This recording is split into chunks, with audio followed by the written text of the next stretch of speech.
진짜 큰일 났습니다. 제가 이 채널을 운영하면서 이렇게 모든 조각이 완벽하게 맞춰진 순간을 보게 될 줄은 몰랐습니다. 여러분 축하드립니다.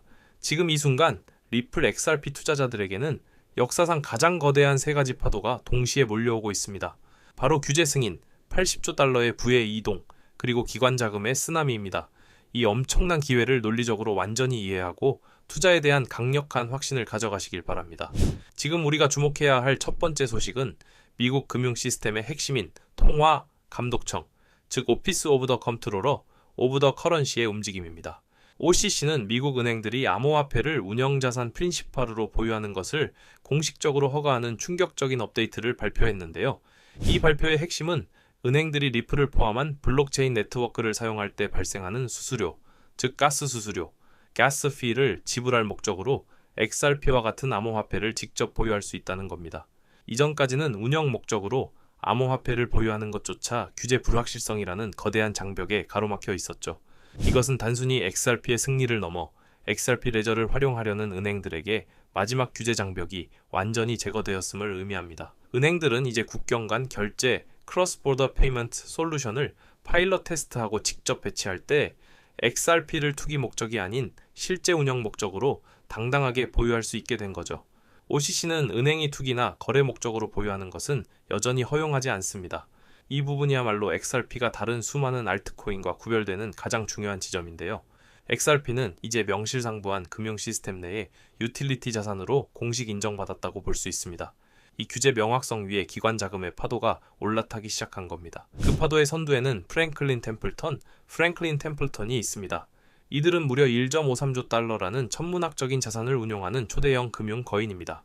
이들이 EasyXRP ETF 상장을 앞두고 있다는 것은 이들이 관리하는 연기금, 대형은행, 자산관리자들의 돈이 XRP 시장으로 직접 들어올 통로가 열린다는 뜻이죠. 프랭클린 템플턴의 ETF는 상장 첫날부터 1억 5천만 달러에서 2억 5천만 달러의 자금이 유입될 것으로 예측됩니다. 이는 이전에 상장된 소규모 기관의 ETF 대비 5배에 달하는 엄청난 수치인데요. 암호화폐 거래소에 접근조차 하지 않던 수천조 원의 기관 자금이 이제 합법적이고 쉬운 ETF라는 포장지를 통해 XRP로 들어오기 시작했다는 겁니다. 실제로 이보다 훨씬 작은 규모인 카나리 캐피탈 ETF만 하더라도 상장 후 며칠 만에 억 2441만 개가 넘는 XRP를 확보했습니다. 작다고 무시했던 기관조차 이 정도의 물량을 조용히 쓸어 담고 있다는 건 이제 곧 들이닥칠 프랭클린 템플턴과 블랙록 같은 거물들이 얼마나 많은 물량을 시장에서 흡수할지를 예상하게 만듭니다. 기관들이 ETF를 통해 대량의 XRP를 사들이면 그 물량은 시장에서 유통되지 않고 ETF 구조 안에 잠기게 됩니다.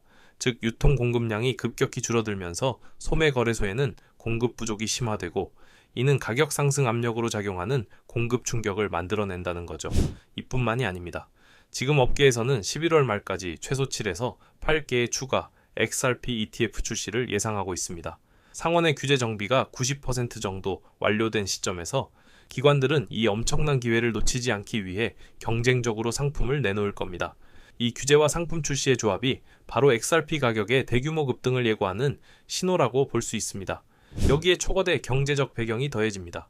암호화폐 거래소 유홀드 어폴드의 CEO는 지금의 상황을 80조 달러, 규모의 세대 간 부의 전환 트랜지션이라고 표현했습니다. 베이비 부머 세대의 막대한 부가 암호화폐에 친숙한 젊은 세대로 이동하면서 이 돈이 결국 XRP와 같은 디지털 자산으로 흘러들어 올 수밖에 없다는 거죠. 이는 향후 3년에서 5년 내에 XRP, 이더리움, 솔라나 등 주요 유틸리티 코인의 수요가 폭발적으로 증가할 것이라는 예측으로 이어집니다. 리플 중동 및 아프리카 총괄인 리스 메리키 발언은 왜 XRP가 필요한지를 명확히 보여줍니다. 그는 기존의 해외 송금 커레스폰던트 뱅킹은 수조 달러의 자본을 묶어두는 비효율적인 방식이라고 지적했습니다. 이 갇힌 자본을 해방시키려면 스테이블 코인과 XRP 같은 디지털 자산을 통해 하나의 글로벌 유동성 풀, One Global Liquidity Pool을 만들어야 한다는 겁니다. 기존 방식은 수백 개의 은행 파트너를 거쳐야 하고 매 분기마다 추가 자금을 투입해야 하는 비효율의 극치입니다.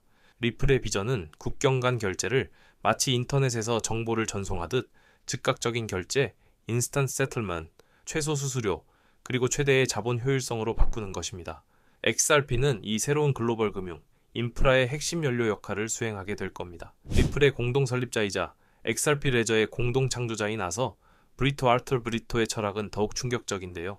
그는 XRP는 75억 명을 위해 확장되어야 한다고 말했습니다. XRP 레저는 태초부터 단순한 코인이 아니라 기관급 결제와 글로벌 규모 확장을 위해 설계된 유일한 블록체인이라는 겁니다. 그의 비전은 이더리움을 따라잡는 것에 멈추지 않고 궁극적으로 비트코인의 최고 위치까지 겨냥하는 유틸리티의 힘을 보여주고 있습니다. 시장이 흔들릴 때 가장 중요한 건 큰손들의 움직임이죠. 피가 거리에 낭자할 때 매수한다는 역발상 투자자로 유명한 데이브 포트노이는 최근 100만 달러 상당의 XRP를 매수했습니다. 이 외에도 이더리움과 비트코인에 상당한 금액을 투자했는데요. 그의 대규모 매수 포착은 기관 투자자들과 고래들이 XRP의 잠재력을 인정하고 지금이 바로 매수 시점이라고 확신하고 있다는 강력한 증거입니다. 차트 전문가들 역시 XRP가 곧 주요 저항선을 돌파하며 이더리움을 뒤로하고 궁극적으로는 비트코인의 최고자리 톱스파트를 노릴 것이라고 분석하고 있습니다. 이들이 이토록 강력한 주장을 펼치는 근거 역시 바로 XRP의 압도적인 유틸리티 포인트가 극대화될 것이라는 믿음에 있습니다. 기관들은 단순히 XRP를 매수하는 것을 넘어 이를 활용해 수익을 극대화하는 파생 상품까지 만들어내고 있습니다. 앰플리파이 ETF는 첫 번째 XRP 옵션 인컴 ETF를 발표했는데 이는 연간 36%의 옵션 프리미엄 인컴 수익률을 목표로 합니다. 기관들이 XRP를 단순한 투자 자산이 아닌 안정적인 캐시플로우를 창출하는 금융 인프라로 바라보고 있음을 증명하는 사건이죠. 자, 정리해볼까요?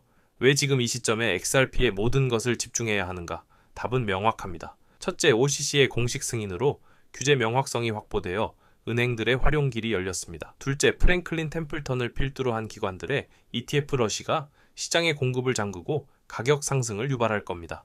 셋째, 80조 달러의 세대 간부의 이동은 미래 수요 대비 XRP 공급이 절대적으로 부족하다는 것을 보여줍니다.